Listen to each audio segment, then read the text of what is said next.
One day we'll sit down in sunny Derby. I'll bring the crumpets and you'll pour the tea. Won't you share your art with me? Even though so far apart we be, won't you share a heart to heart with me? So hello everybody, and welcome to week four of the Global Music Match. My name is Songwriter, and I am so happy to introduce to you guys the artist in focus for this week, an amazing folk singer from Derbyshire, and he goes, I up me duck, right? Is it? Am I wrong? Hey up, me I duck. up me It's duck. nice to talk to you, Yeah. Suava. So Lucy Ward, welcome to the Svavarknutur balcony heart-to-heart session.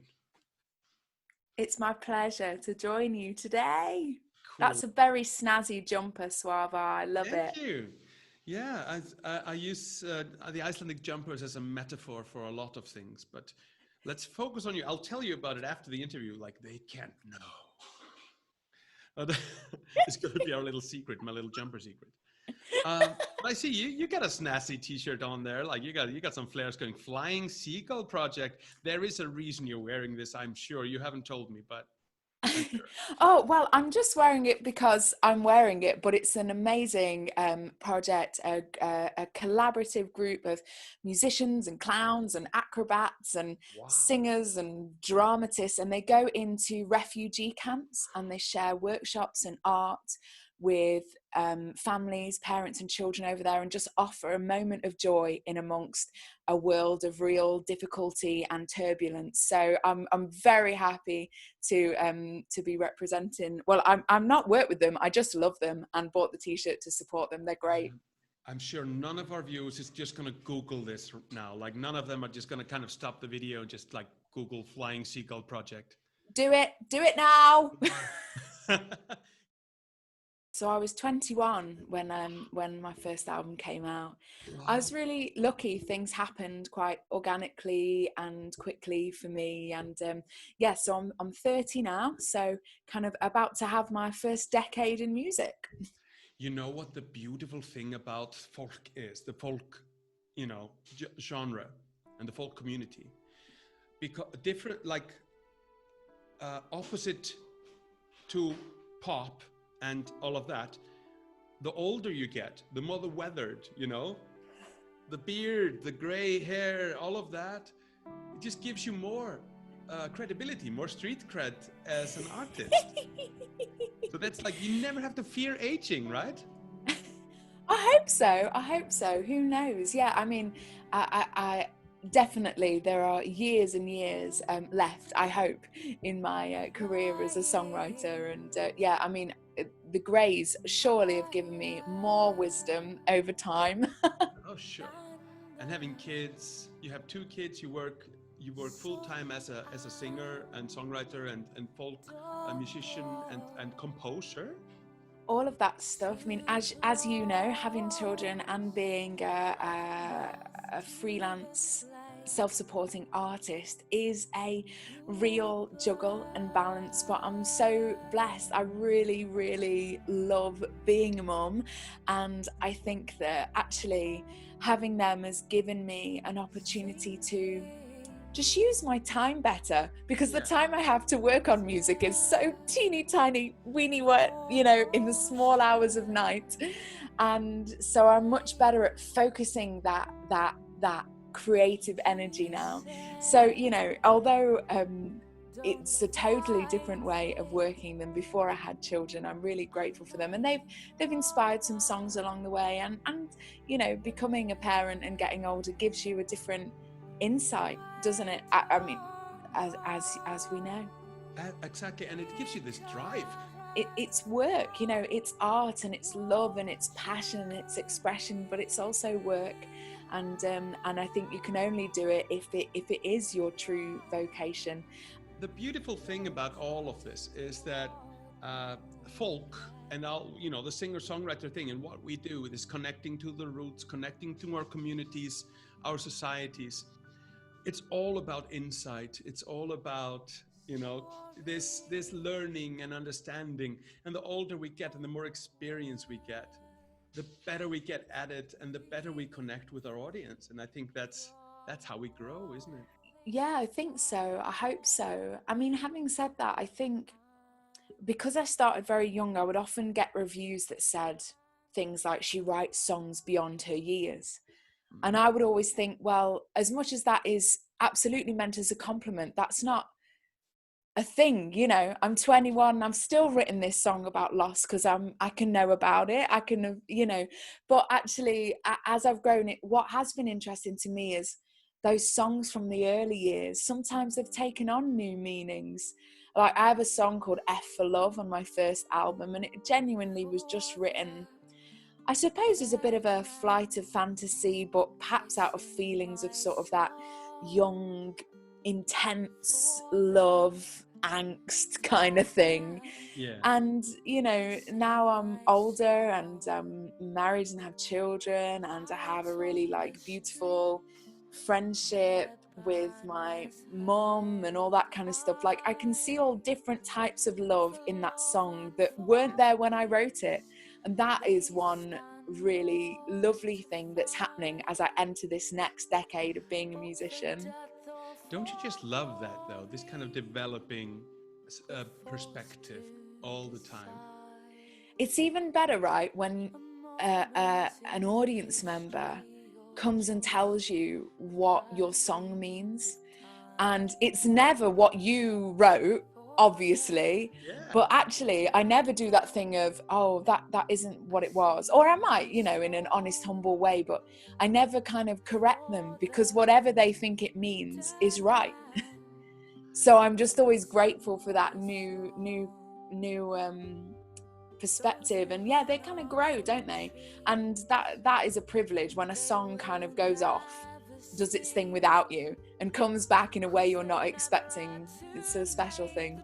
And a lot of the time, maybe there's a background process somewhere, that actually inserts some idea that you didn't even know you had, Oh yeah, that's definitely a thing. And that usually happens, right, with songs that you just write, that the rare ones that just fall out of you completely whole, and you think, I have no idea what that's about.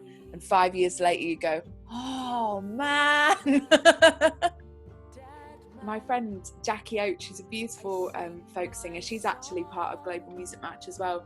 She put it really beautifully. She said, in folk, we grow up together and we grow old together. And I think that's certainly true of my audience. They have literally watched me go from, young person straight out of college to mother of two. They've seen that growth, and I've been really, really lucky that people have followed me and supported my music, and I feel really grateful for that connection. And I look forward to seeing where it goes forward, because we talked about this when I interviewed you in week 1, about the relationship between audience and artist. And we were talking about it in context of live performance. But I think that also, not that you write or change your writing style to fit an audience. That wouldn't be right. That wouldn't be authentic. That wouldn't even be sustainable, right?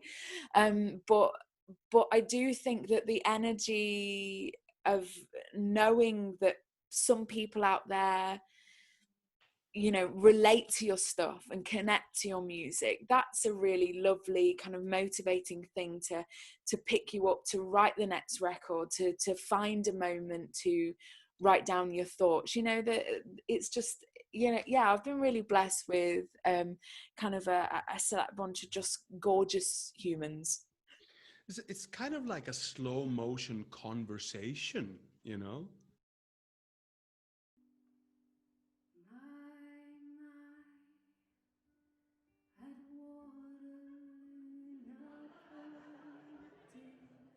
You get inspired from the audience, right? Definitely. I mean, sometimes it's as straightforward as an audience member comes and gives you a story they think you'd be interested in because they know that you like this sort of stuff, or you wrote a song about this and you might like this story about a mill in our area, or you know, I've been given printouts of this is my great uncle, have a think, see what you think of the story. And I might not always write the song, but it's a lovely kind of exchange of information and inspiration. So yeah, there's that. And then sometimes it can be as simple as a tiny thing that they say, can't it? You know, just one little phrase, and for some reason that just sticks in your mind, and a couple of weeks later it comes out as a song. It's always planting seeds, isn't it? You know.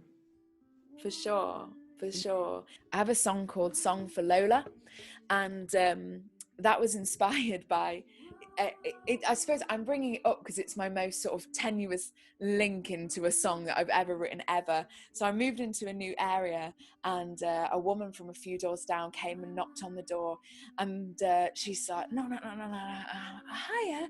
And she went, oh, my name's Lola, it's short for Loretta, it's really nice to meet you.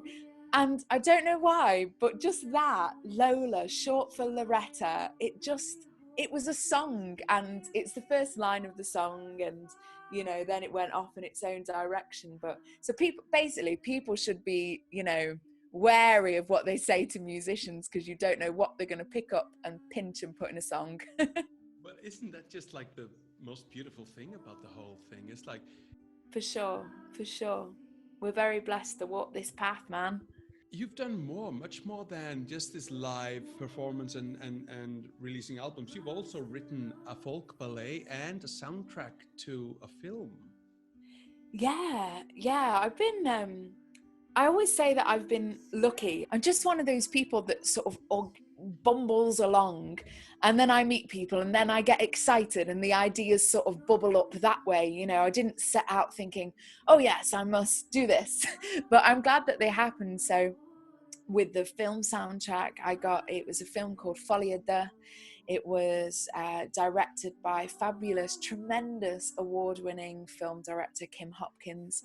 And she'd found my music, and she'd already made the film, and there were a couple of songs she was interested in using, and she emailed me, and of course I was like, yeah, sure, have them, take them, play them, that'd be great. And but she's old school, she's cool, and she came down to Derby where I live. We went to a cafe and we just really got on, and at the end of this cake and cup of tea session, she said, do you just want to write the soundtrack to the whole film? And you know, I don't read music, I don't write, you know, notes or anything like that. So really I just write the songs that come into my head. I don't have the skills to write a massive score or anything like that. But anyway, of course I just went, yeah, of course I can do that, and then frantically panicked for months. And no, we did it, and it was great, and I got to work with a fabulous Hungarian gypsy fiddle player, so it was just an opportunity I never would have had. And then the ballet, again, really similarly, I met Deborah Kate Norris at a gig. She's a fabulous choreographer and teacher of dance. She's another one of those people who's just really interested in community and support and kind of uplifting everybody. Anyway, she just came to a gig as an audience member, and she said, I use your songs in my performances that I create with my students. And I was just so moved and touched. Again, that thing of your song going off and having a life without you. It was lovely to hear that it was being danced to. Wow, oh my goodness, I write miserable folk music and it was being danced to, yes. And anyway, we just struck up a friendship, and over the course of 4 years, I had children, she started a PhD, we moved, changed jobs, but we kept this conversation going, and it became, oh, shall we make a music video? Oh, shall we make a 10-minute piece on women's voices? You know what? Let's make a 1-hour folk ballet. And that's what we did. Cambridge Folk Festival kind of gave us the go-ahead. They were interested in the idea, and that gave us the push to make it happen. And on stage, 5 dancers and four musicians share the space and the narrative, and I play this henwife. And I was one of those kids at school that was like in the drama club, in the choir. I just love performance of all kinds, and I got to be the henwife, this overarching character singing the story and creating mischief wherever I found it, which was so fun. And so yeah, I know this is a long story. I promise to keep it a bit succinct, but I must say, so we created this piece, but I was 8.5 months pregnant by the time we were finally finalizing it, so it was a bit, just a bit head mashed, really. And I was really blessed to be able to write it. In the end, I wrote all of the words and acted as the musical director, but I wrote the score in collaboration with two other fabulous women, Anna Esselman and Icelander Helga Ragnarsdóttir. Oh yeah, she's so cool. She is the coolest woman in the world. She is one of the most fun people I know, and she does so much cool work in different genres. She's such a prolific and a multi-talented composer and performer. For sure. Absolutely. She is a great human being.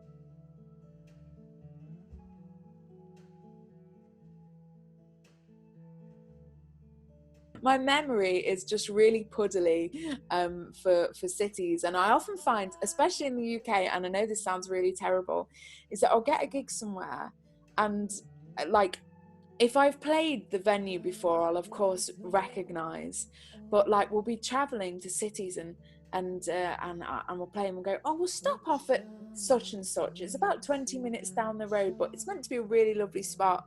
And I'll get there and I'll go, oh God, I do this every time. And I've visited like 5 times, and it never, like the names of places just don't stick in my brain anymore.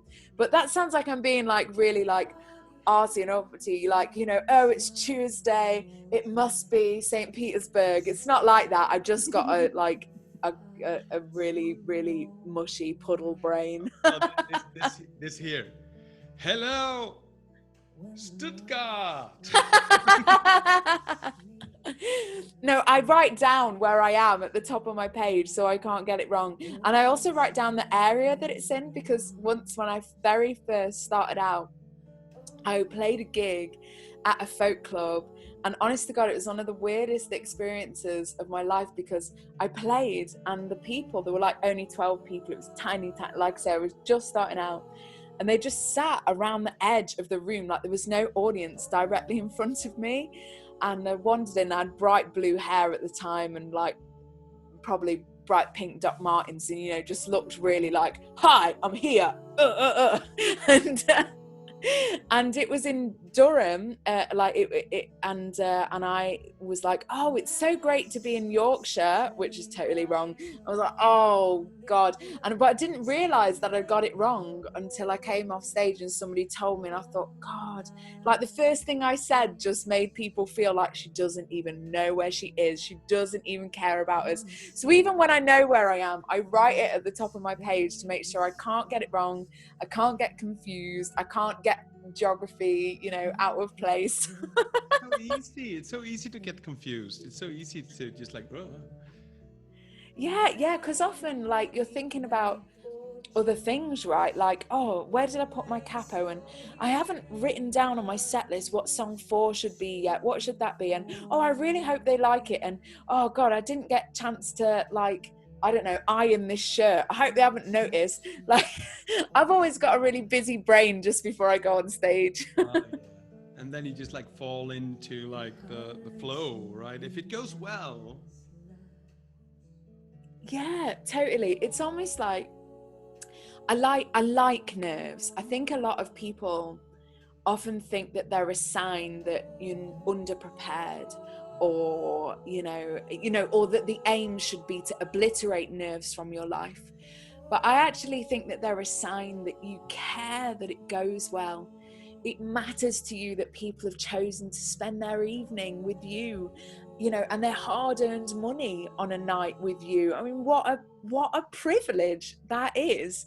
And I really feel the weight of it in a positive way. So I always get nervous before a gig. and I always find that during the first song, that is the moment where my body sort of goes, okay, you're here now, and the only thing you can do is just shine out some love. Hope they shine some back, but you know, I'm not in charge of that bit. I can just give out and hope it comes back, and play a show and be an entertainer. Don't you just love that though? Like when you send it out and you just feel it coming back. It's not even verbal. It's not a sound. It's Yeah. breath. It's like such a cool energy when you get that. Oh, you're so right. You're so right. And sometimes, sometimes it makes me cry on stage.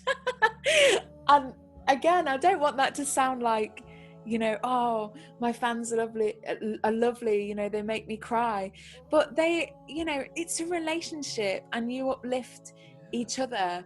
And, you know, I play a lot of songs about social injustice. I've written a lot of protest songs in my career, among other things. And sometimes there'll be a moment, like I was playing a gig in Leeds once, and we just had an election, and I'm like, you know, a lefty socialist, and the other side had just got in. And I knew I was playing, you know, Leeds is a really kind of left-wing city, and I knew I was playing to people who felt similarly to me. And we just sang this song together. And I think we all cried. It was like, it was a real feeling. And when I've seen these audience members that, you know, kind of transform into friends slash fans over the years, you know, supporters, when I've seen them, since we often talk about, God, that night, God, weren't we so miserable? Weren't we so upset? And wasn't it so nice to just feel all those feelings together? And, you know, it bonds you, doesn't it? I'm always so grateful when people throw it back, because my God, if on the rare times where you play a gig and something's happening in the audience, you know, maybe it's really cold, that can affect how much people interact. Maybe, you know, in COVID times, we're going to be seeing people sat far away from each other, which again might affect how safe they feel to kind of respond and give back to you. So, you know, it is harder when they can't, but I try not to take it personally and just keep on keeping on. Yeah, that's it. But that's it. If there ever was like a declaration, a statement of declaration of purpose for us, it is this shared emotional moment that we can have with our audience, and that we can, as artists, open up this moment for all of the people in the room that they need. We all need this connection, isn't it?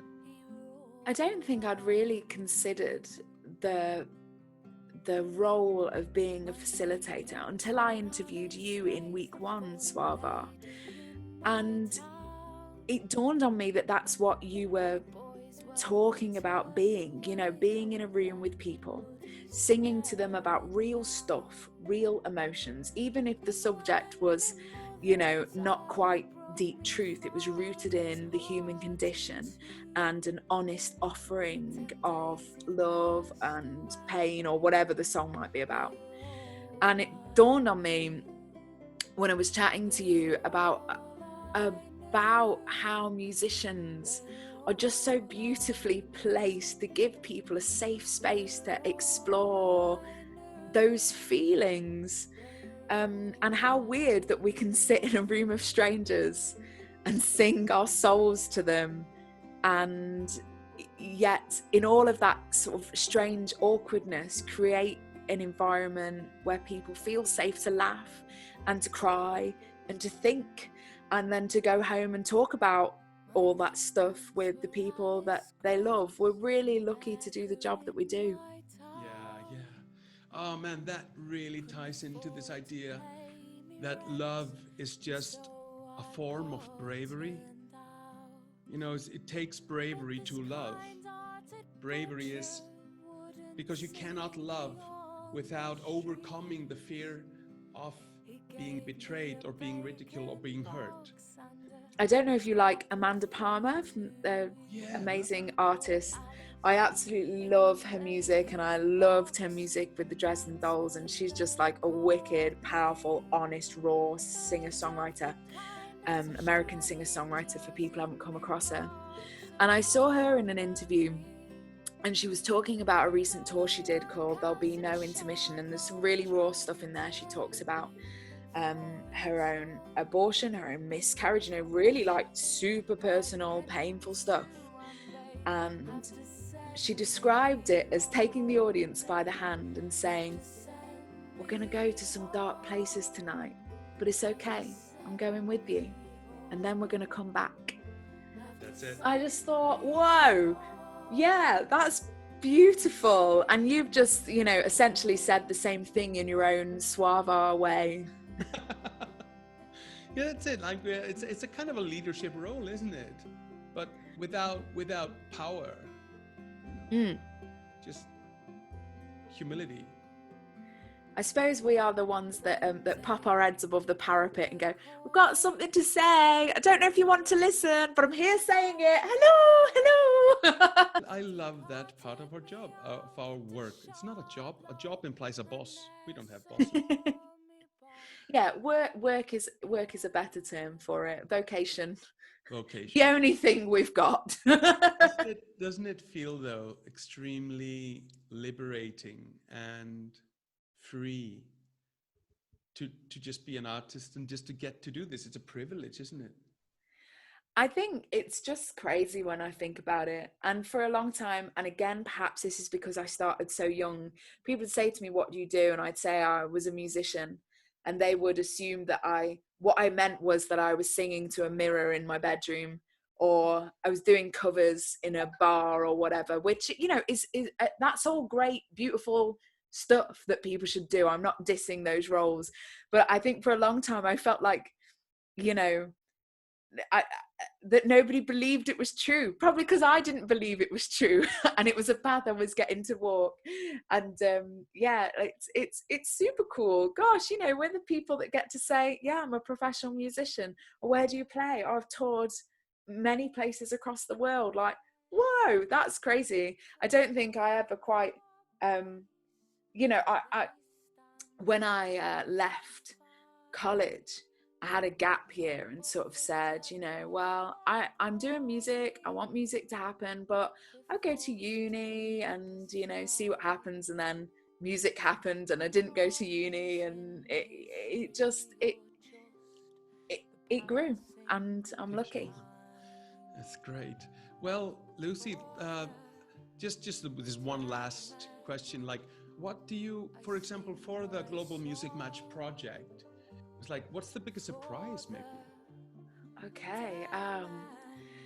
Well, what I would say is that on the surface of Global Music Match, it could appear like it's just about sharing audiences and an exercise in getting better at social media, which so many artists, myself included, are utterly woeful at, promoting themselves and making sure that their stuff gets out to people. And all of that stuff I've really appreciated learning.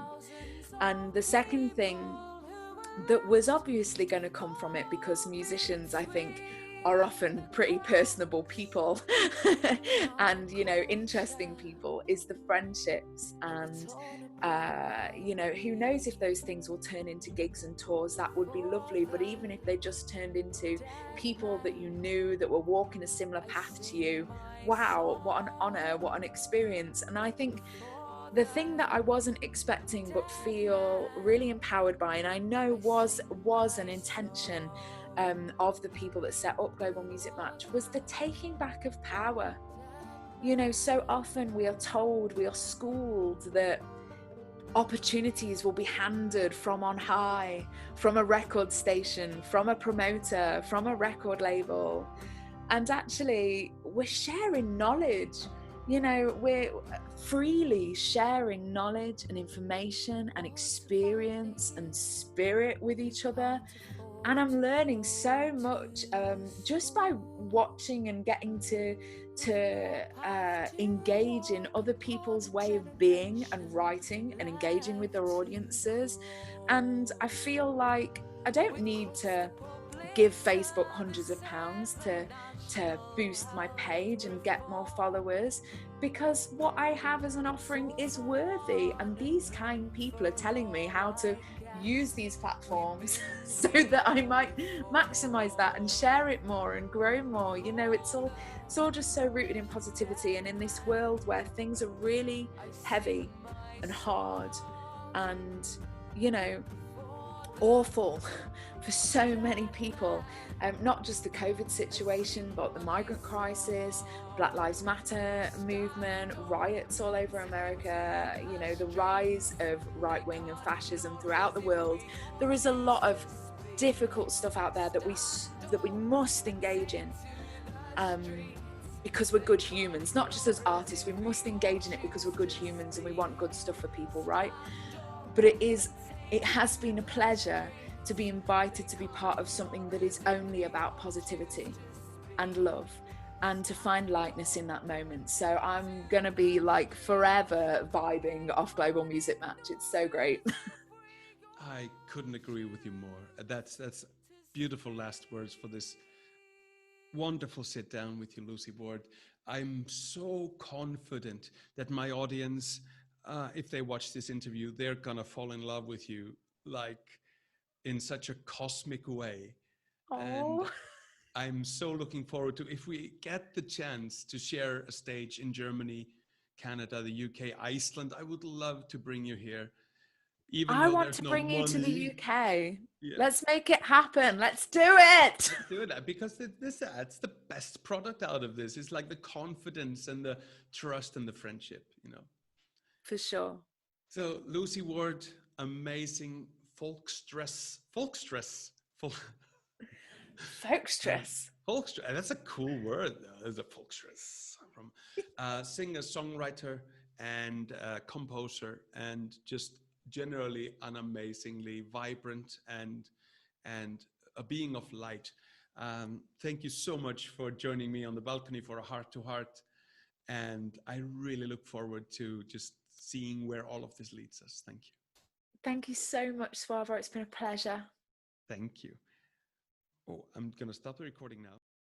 Won't you share a heart to heart with me?